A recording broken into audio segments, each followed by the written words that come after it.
Welcome. Happy Thursday, everybody. March 28th. You are here with Michael Matthew with the breaks, and you know we have to talk about it. The NFL has some rule changes. I'm going to tell you if I like it or love it. The NBA, when it comes to LA basketball, Clippers, Lakers, they're doing their thing or they're struggling. Which team are we talking about? And I have to talk about Diddy, the diddler, and so much more here with the breaks.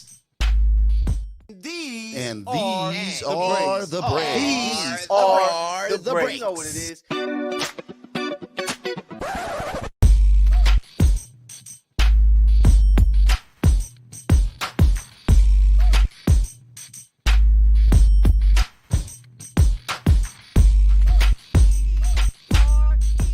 Welcome to this week's episode with yours truly, Michael Matthew, here with the breaks. And you know, we have to talk about a lot that's going on in the sports world and the entertainment world, but we're going to start on the gridiron with the NFL. So, hey, football, we got the draft coming up. It is going to be lovely. I can't wait to touch down in Detroit. But we're hearing about all the talks. Teams are having their pro days. Michael Penix showed out.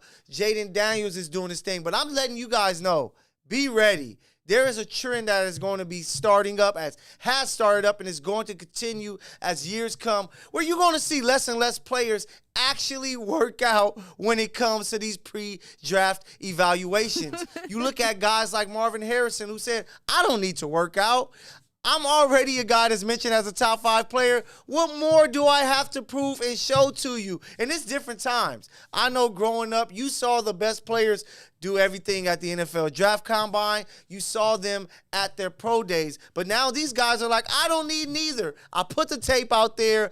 I'm a baller. You know what I can do. Yes, I will have a one-on-one with you, but I don't have to show you anymore because we're in a different time in sports. It's a brand new era. Everybody is worried about their brand, and their brand comes first. Bye-bye. So if they feel it's not worth it to do anything for you, guess what? These players will not be working out any longer because you saw it firsthand. You saw a guy who everyone believes is going to be the first overall pick, Caleb Williams, showed up to the draft combine, didn't really do much. I was there at the USC Pro Day. He was pretty much hanging out for most of it and then decided to throw some passes where he did throw about 50 passes, but it wasn't nothing crazy. You used to see guys like Eli Manning, who you knew was going to be the first overall pick, put a lot of work in. Guys like Peyton Manning, guys like Patrick Mahomes, and all of these guys who were like, hey, I want to still show you that I deserve to be a first-round pick.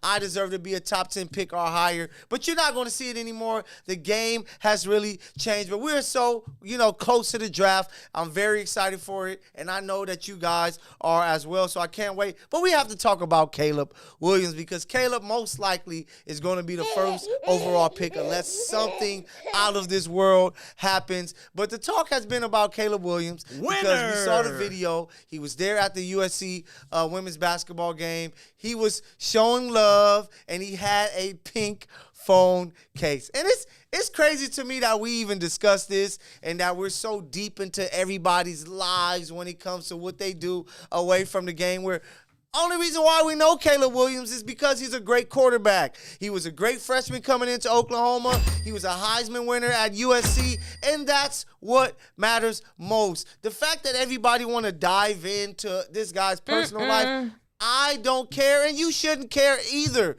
We only care about these athletes for what they do in the game. And, of course, if somebody is doing something totally wrong, they're breaking laws and things like that, then you should know whether you should be rooting for this guy and following along to see what the hell is going on with them. But everything else, it shouldn't matter. Who they date, who they hang out with, what is their sexual preference, if they like pink, purple, or hell, the rainbow color, the rainbow, it's not your business. Let these people live. Let these athletes do what they do because Caleb is a baller at the end of the day, no matter what color his phone case is, his shoes are, no matter what his nails look like. I am a fan of his game. You watch him and care about him because you are a fan of his game, and that's what should matter most because they are athletes and players, and that's why we watch. To talk about a QB that's actually playing football, that actually has a team, Dak Prescott. Cowboys decided to say, hey, not so fast when it came to signing a contract extension. They say, hey, we need to see what you can really do. We know that you can go out here, put up some numbers, and get us into the playoffs. But we're the Dallas Cowboys, damn it. We want to win Super Bowls. How can you be America's team and you're not winning? The last time the Cowboys won, I believe I was sitting on the couch watching X-Men early in the morning as a young child, and they haven't won a Super Bowl since. So Dak Prescott is really in a season of prove it or we have to move on. And I know a lot of Cowboy fans, they're showing mixed signals. Some of them hate it and like, we need to pay him. That's my quarterback. That's my guy. Some of them are like, hey, it's time to move on. This guy is poo cheese. Shout out to my guy Elan for that one. But man, it's just crazy the fact that years ago, you had Jerry Jones all in on Dak, saying this is my guy and my quarterback going forward, to where now even Jerry Jones is like, I don't know.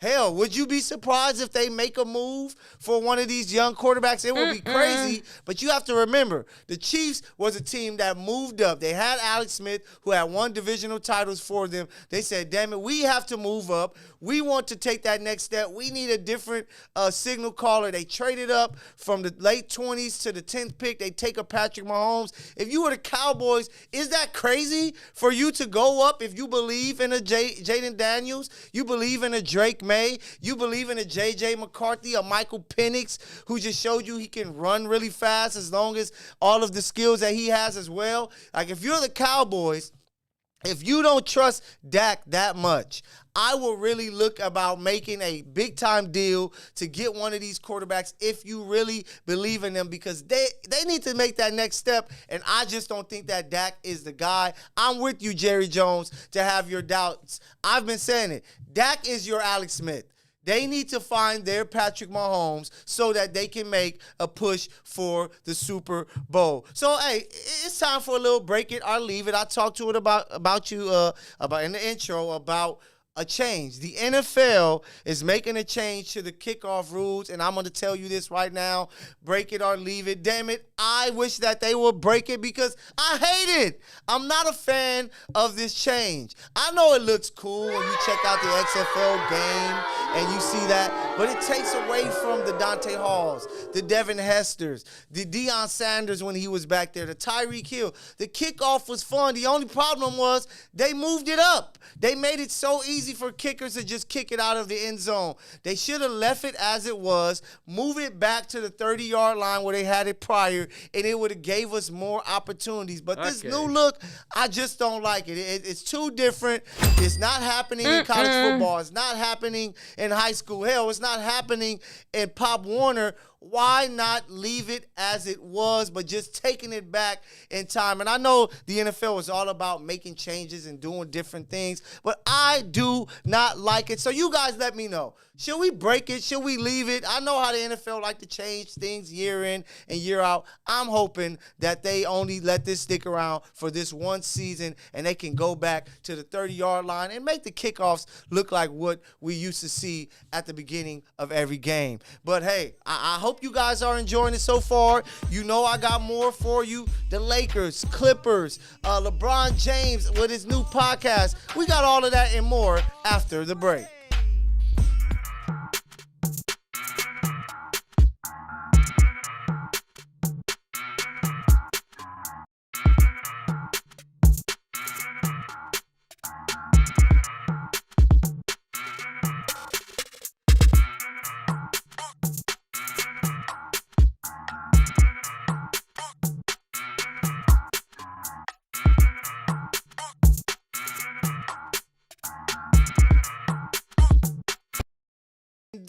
And these are the breaks. These are the breaks. You know what it is.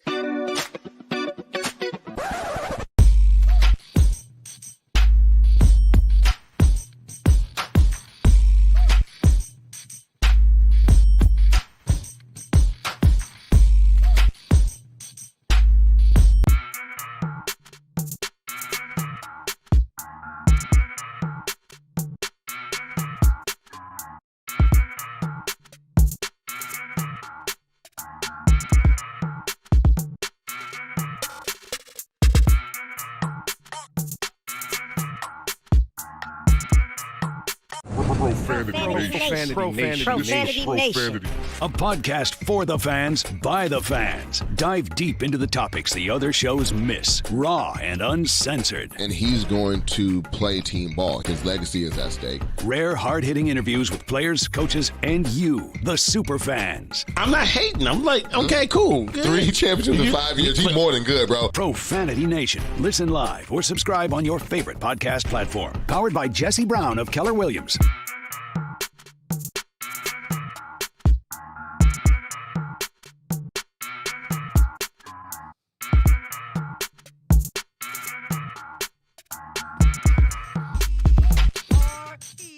Welcome back, break fans. Michael Matthew here once again with you. And, you know, we go from the gridiron and we got to go to the hardwood, baby, because some great things are happening in the NBA, especially for the Los Angeles Lakers. The Lakers have won 5 straight games. They look like a team that is making a push.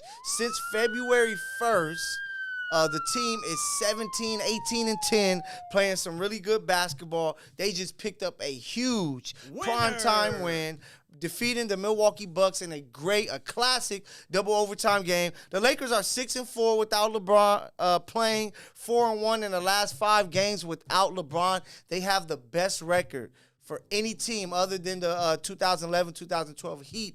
For a team playing without LeBron being in the lineup, they're just starting to pick it up at the right time. And it's looking a lot like last year, where they were like dead in the water. Nobody knew what to expect.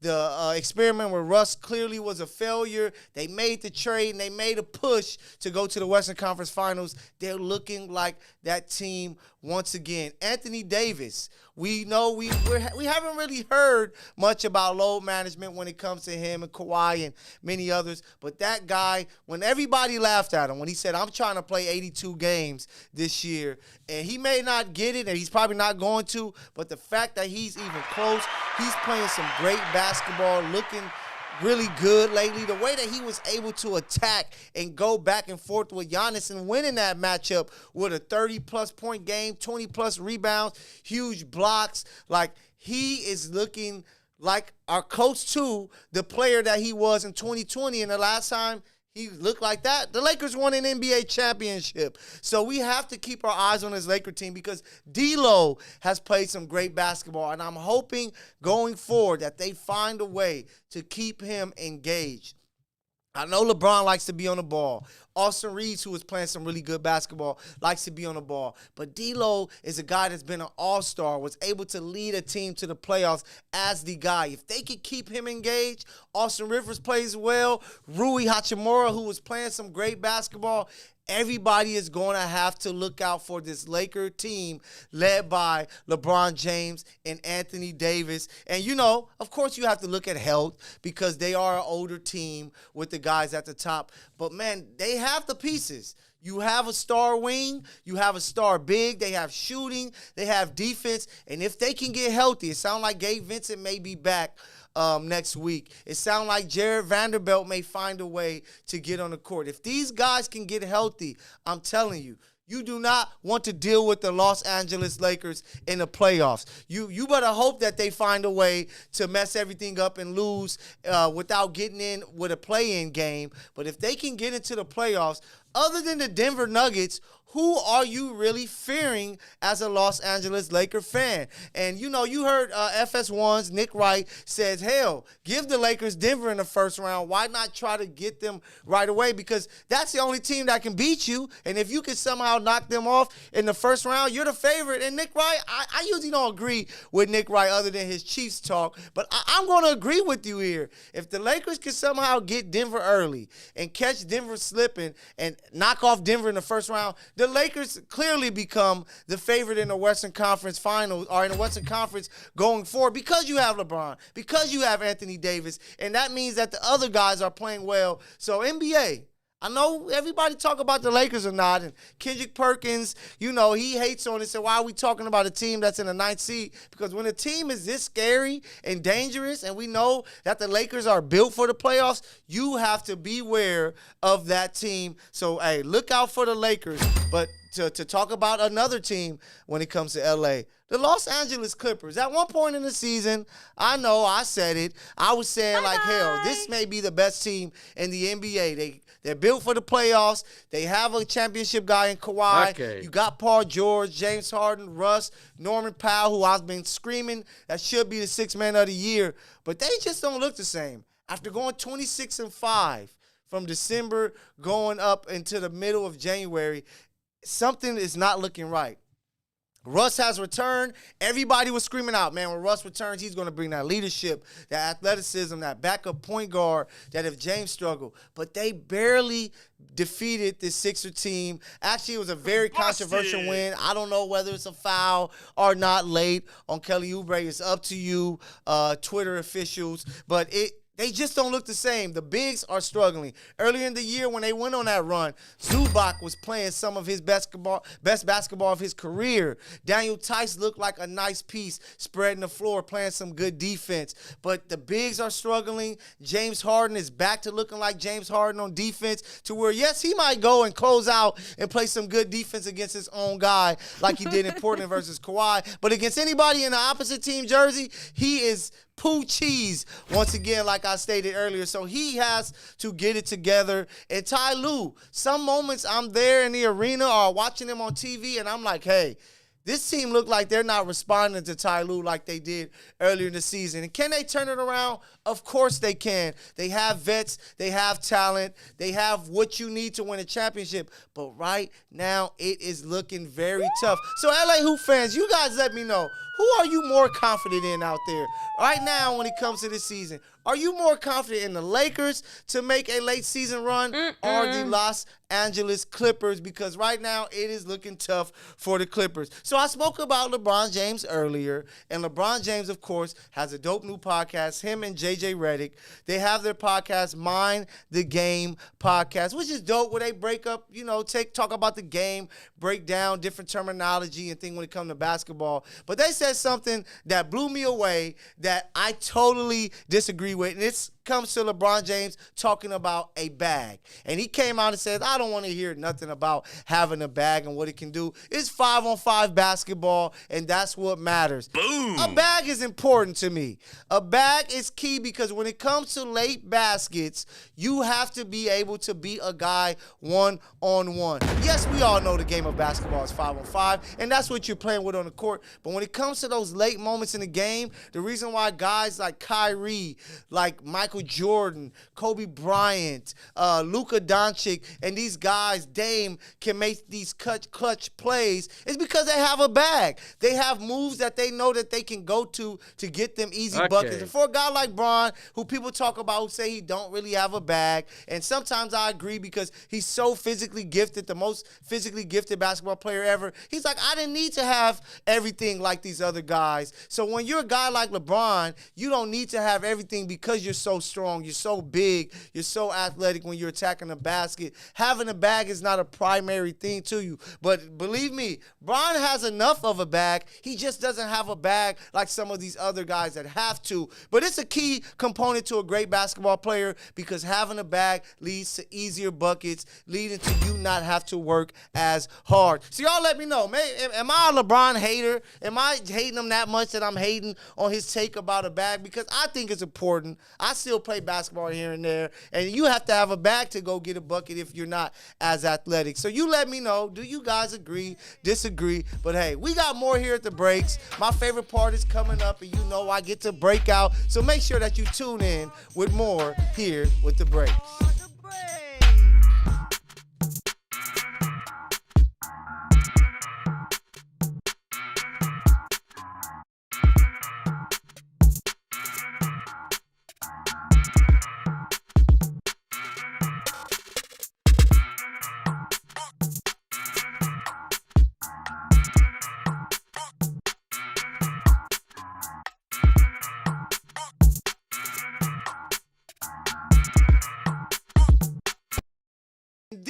And these are the breaks. These are the breaks. You know what it is.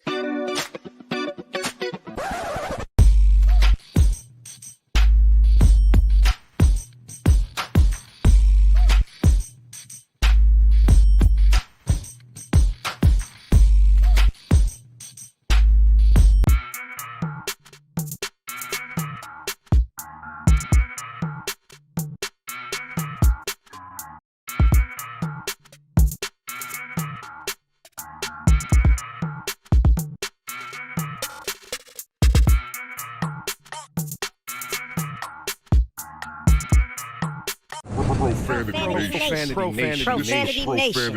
A podcast for the fans, by the fans. Dive deep into the topics the other shows miss, raw and uncensored. And he's going to play team ball. His legacy is at stake. Rare, hard-hitting interviews with players, coaches, and you, the super fans. I'm not hating. I'm like, okay, cool. Good. 3 championships in 5 years. He's more than good, bro. Profanity Nation. Listen live or subscribe on your favorite podcast platform. Powered by Jesse Brown of Keller Williams.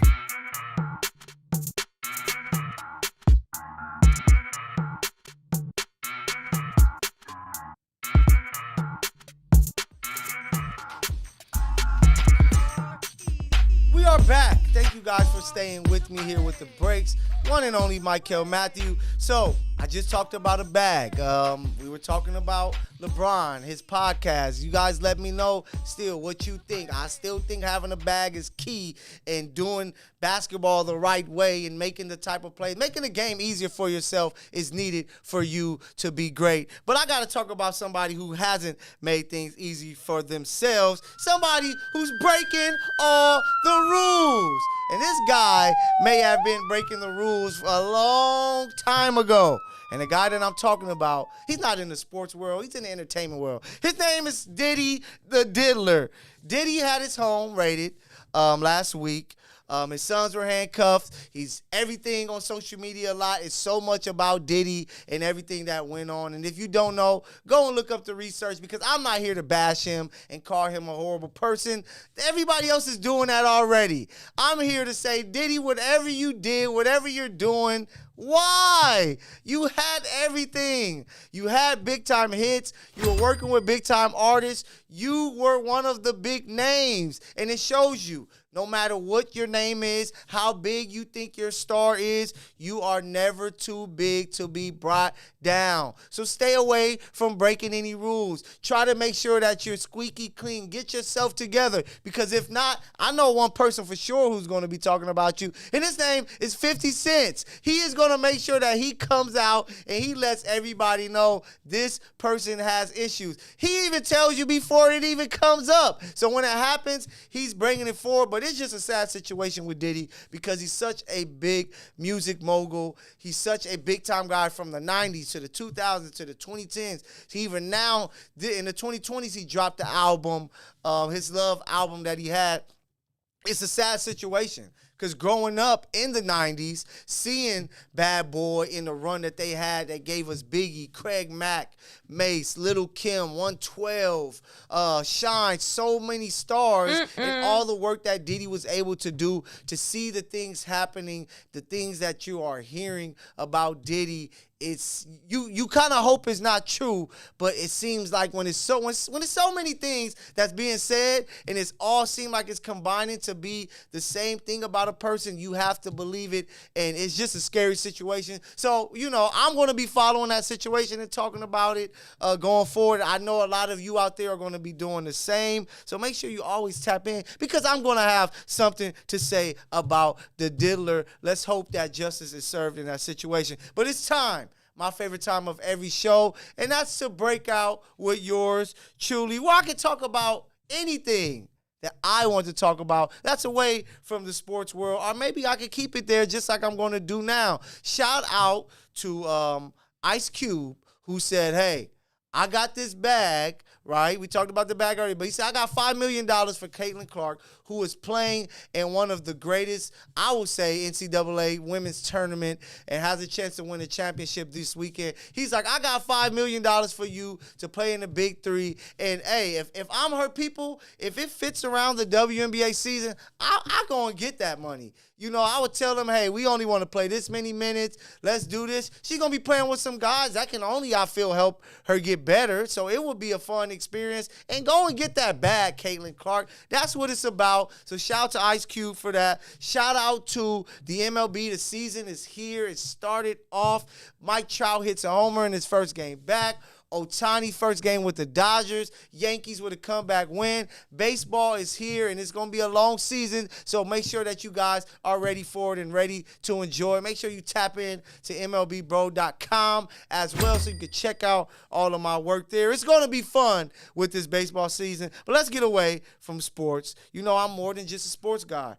I'm not a huge fan, though, of DJ Academics. I'm going to tell you that right now. Not a huge fan. I believe that he does a lot of clown-type things and buffoonery, but this one thing I actually agree with him. When he brought up his top 5 rappers in the past 15 years, he said Drake, Kendrick, J. Cole, Future, Nicki Minaj. And I can't hate that. Only difference I will have with him, he had number 1 is Drake. I think that Kendrick Lamar has given us some of the best music. He might end up going down as a top 5 rapper of all times with his catalog and the work that he's doing. Hell, he just gave us Like That, which is blazing the airwaves right now, which I'm going to talk about in a minute. But I like Kendrick, Drake at 2, J. Cole 3, Future at number 4, and then Nicki at number 5 because she kind of tailed off these last few years, and Future just gave you a fire album, and he's doing his thing. So DJ Academics, it's not all hate from me. I got some love for you, and I'm with you with the top 5 rappers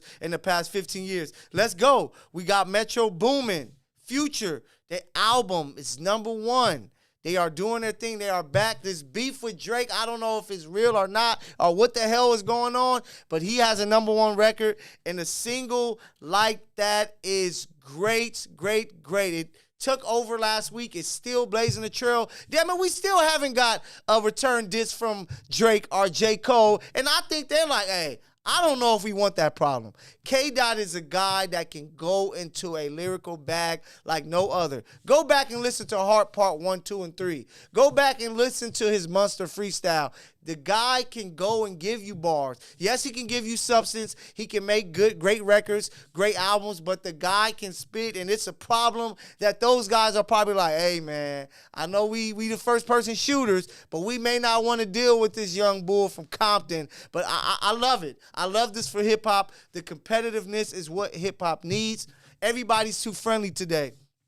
Nobody is really challenging one another when it comes to their music. So shout out to Kendrick because he fully gets it. He like, hey, y'all talking about a big 3? No, it is truly a big me. I'm that guy, and I want to prove to everybody once we leave this era of hip-hop that I was far and above everybody. So it's going to be fun. I'm hoping that we get some J. Cole diss soon. I'm hoping that we hear Drake. I know Drake is doing his captions on IG, and he had his little speech at his tour date, but we don't want none of that. We want bars, bars, bars. So I'm hoping that we get them from J. Cole and Drake really soon because y'all better.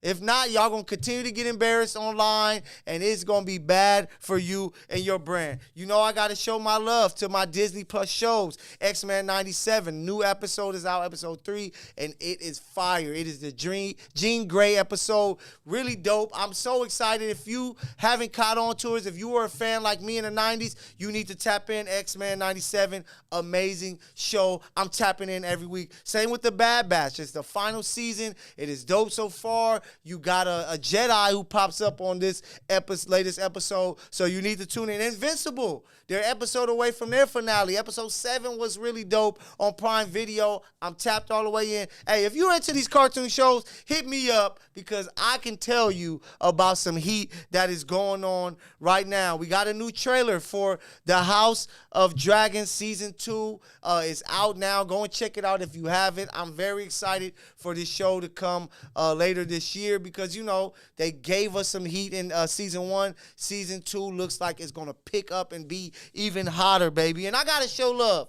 NPR Tiny Desk has been blazing a trail like no other these last few months. They gave you Scarface a while ago. Justin Timberlake did his thing. Of course, we know what Usher did in February, but Big Sean is the latest. And it reminded me, Big Sean got some heat out there, man. That boy has put together a great catalog. I love his live band. I love his song selections. He got some new music coming out. NPR, Tiny Desk, you are doing it right. Damn it, one day I hope that I can get out there so I can check out an artist go live because it looks like a great experience. If you haven't hopped on that bandwagon yet, you need to go and check out NPR, Tiny Desk. But that's it. That's all I have for you. I wish I could talk to you more, but I got to get out of here. I need a break, and you guys need a break too. I'll catch you next week with your favorite sports personality, Michael Matthew, here with your favorite show, The Breaks. Next week, baby.